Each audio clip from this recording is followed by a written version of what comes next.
Honeycombing पहचान, सीमाएं और सही सुधार का तरीका।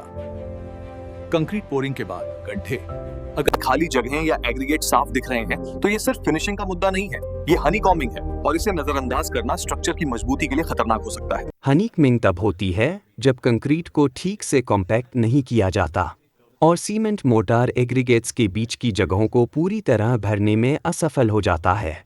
यह दोष कॉलम, बीम और स्लैब जैसे महत्वपूर्ण संरचनात्मक हिस्सों को गंभीर रूप से प्रभावित कर सकता है।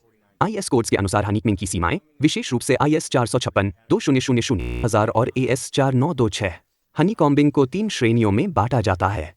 अगर यह गैर संरचनात्मक क्षेत्रों में हो और गहराई 12 मिमी तक हो तो इसे हल्का हनीकॉम्बिंग माना जाता है और आमतौर पर स्वीकार्य माना जाता है। मध्यम 12 से 25 मिमी गहराई वाला हनीकॉम्बिंग ठीक किया जा सकता है, उचित मरम्मत मोर्टार या अनुमोदित यौगिकों का इस्तेमाल करके। 25 मिमी से अधिक गहराई वाला गंभीर हनीकॉम्बिंग या जहां रीइंफोर्समेंट बार्स खुली हों, उसे गंभीर माना जाता है। हनीकॉम्बिंग की मरम्मत के लिए GP2 का उपयोग करके प्रभावित क्षेत्र पर काम करें और सुदृढ़ीकरण के खुलने की सीमा जांचें। सतह की तैयारी करें। छेनी या यांत्रिक उपकरणों से सभी ढीले और कमजोर कंक्रीट को हटाएं और सतह को वायर ब्रश से अच्छी तरह साफ करें। सतह को SSD स्थिति तक नम करें ताकि नया मोर्टार अच्छे से जुड़ सके।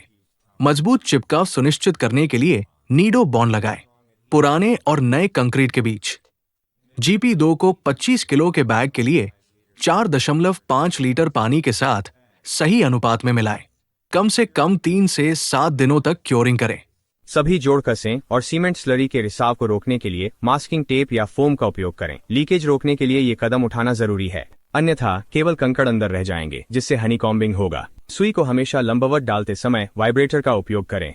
कम कंपन गुहा बनाते हैं जबकि अधिक कंपन से सामग्री का पृथक्करण होता है।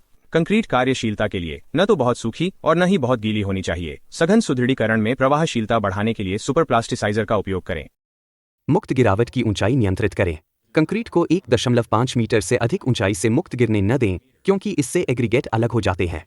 कवर ब्लॉक्स का सही उपयोग। सही आकार के कवर ब्लॉक्स का उपयोग करें ताकि रिइंफोर्समेंट और शटरिंग के बीच पर्याप्त जगह बनी रहे, जिससे कंक्रीट को सही तरीके से डालना और सघन करना संभव हो। IS 456-2000 धारा 10 फरवरी 2001 में कंक्रीट की फिनिशिंग और सतह की खामियों की मरम्मत का विवरण दिया गया है। धारा 15.4 में संरचनात्मक स्वीकार्यता और पैच मरम्मत की सीमाएं स्पष्ट रूप से परिभाषित की गई हैं। यदि किसी प्रमुख संरचनात्मक हिस्से, जैसे स्तंभ या बीम, में गंभीर हनीकॉम्बिंग दिखाई दे, तो विशेषज्ञ की सलाह के बिना कोई निर्णय न लें।